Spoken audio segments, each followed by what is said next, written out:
dragi! Astăzi am decis să filmez un tutorial de make-up, un machiaj din acesta de toamnă, puțin mai dramatic, mi-am pus niște gene false ca să fim în ton cu anotimpul în care suntem și am decis să folosesc această paletă de la NYX, se numește NYX Ultimate Palette Warm Neutral. Îmi place atât de mult paleta asta, e atât de intensă și atât de pigmentată. Este singura mea paletă, pot să spun așa, care are numai nuanțe din acestea calde. Îmi place foarte mult din cauza că, nu știu dacă ați văzut, dar la noi a apărut acea paletă Naked Heat și cu toate că nu pot să spun că asta este o alternativă a paletei acelea, dar poți să faci lucruri asemănătoare cu ea.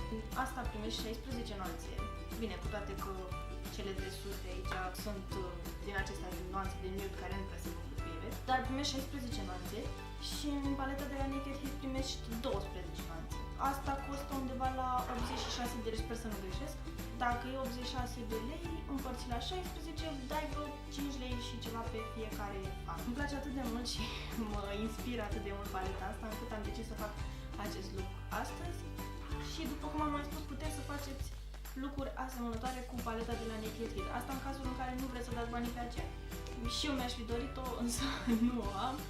Și am decis să fac acest tutorial de machiaj de toamnă folosind paleta aceasta. Eu consider că a ieșit ceva destul de frumos. Acum sper să vă placă și vouă și dacă vreți să vedeți cum să obțineți lucrul acesta, urmăriți în continuare. Am să încep prin a folosi această nuanță pe o pensulă de blending și practic o întind bine pe dată pleapă. Eu deja mi-am făcut sprâncenele și am folosit și un primer și aveți toate produsele folosite în descrierea videoclipului. Apoi pe aceeași pensulă am să iau această nuanță mai închisă și încerc să o concentrez cât mai bine în pliul ochiului. Voiam să-mi cer scuze pentru vocea pe care o am, dar sunt puțin răcită și nu puteam să mai aștept pentru că astăzi trebuia să postez videoclipul. Pe o pensulă de blending puțin mai precisă iau această nuanță mai vișinie și o pun în pliu, pornind din exteriorul ochiului. Acest look este foarte ușor de realizat, doar că trebuie să blenduiți foarte bine fardurile. Pe aceeași pensulă de la Sephora iau această nuanță mai închisă de maro ca să dau un efect de smokey eyes întregului look. De data aceasta nu vă mai trebuie chiar așa mare precizie și de aceea am ales această pensulă.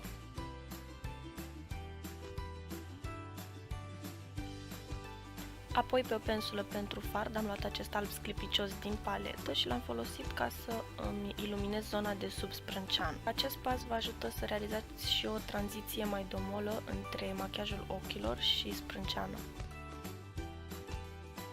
Pe aceeași pensulă de la Sephora am să iau această nuanță care mi se pare foarte tomnatică și am să repet pașii pe care i-am făcut mai înainte ca să ofer puțină intensitate look-ului. Și repet același pas folosind această nuanță de maro. Apoi, folosind această pensulă plată pentru fard, pe care am udat-o cu Fix Plus de la MAC, am să iau această nuanță caramelizată din paletă și am să o întind pe întreaga pleoapă.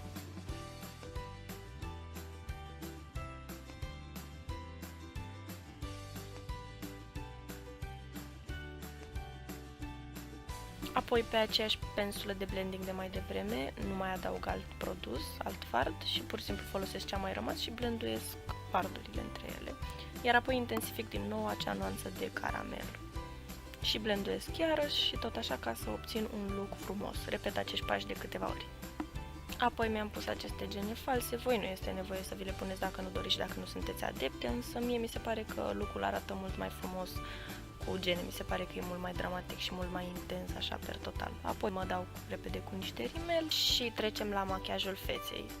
Am folosit acest primer de la L'Oreal, aveți toate produsele folosite în cutia cu descrieri și acest fond de ten de la ELF care nu voia să iasă deloc în niciun chip din tub și mi-l aplic cu ajutorul Beauty Blenderului. Veți vedea că acest look am încercat să-l realizez cu produse cât mai accesibile ca preț și cu toate că fondul de ten de la ELF nu are o acoperire foarte mare, nu acesta a fost scopul. Dacă vreți, voi puteți să folosiți ceva cu acoperire mai mare. Am folosit acest anti-cearcăn de la Catrice și pe acesta l-aveți în cutia cu descrieri și îl întind bine și pe acesta tot cu Beauty Blenderul. Apoi am folosit o pudră, aceasta pe care am folosit-o eu este de la Rimmel Stay Matte și mi-am setat bine toată fața. Și mi-am aplicat acest creion alb de la NYX pe linia apei pentru a crea un efect de mărire al ochilor. Ca să terminăm machiajul ochilor, m-am întors înapoi în acea nuanță de caramel și pe o pensulă din aceasta de tip creion am pus-o în partea interioară de sub ochi, iar apoi am continuat cu această nuanță de vișiniu ca să mă leg cumva de machiajul de sus al ochilor. Am folosit rimel și pe genele de jos și cu acest duo de la ELF mă voi da cu bronzer. După cum puteți vedea, machiajul ochilor l-am făcut destul de simplu, adică nu am adăugat o linie din aceea de tuș pentru că știu că multă lume nu poate să o facă, nici eu nu mă pricep întotdeauna la ele și câteodată mi ies asimetrice.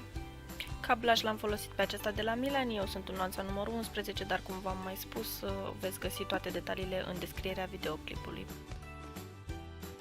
Ca și highlighter l-am folosit pe acesta de la ELF, eu l-am luat în nuanța Moonlight și m-am dat cu un gel transparent de la NYX pe sprâncene. Ca ruj l-am folosit pe acesta de la Rimmel Stay Matte, iar eu sunt în nuanța Pink Blink, numărul 200. Și cam acesta a fost tutorialul de astăzi, sper că v-a plăcut, nu uitați să-mi dați un like, să-mi spuneți dacă v-a plăcut, să-mi dați un feedback dacă vreți să mai vedeți altceva de la mine pe viitor, un subscribe și ne vedem data viitoare. Vă pup, pa, pa!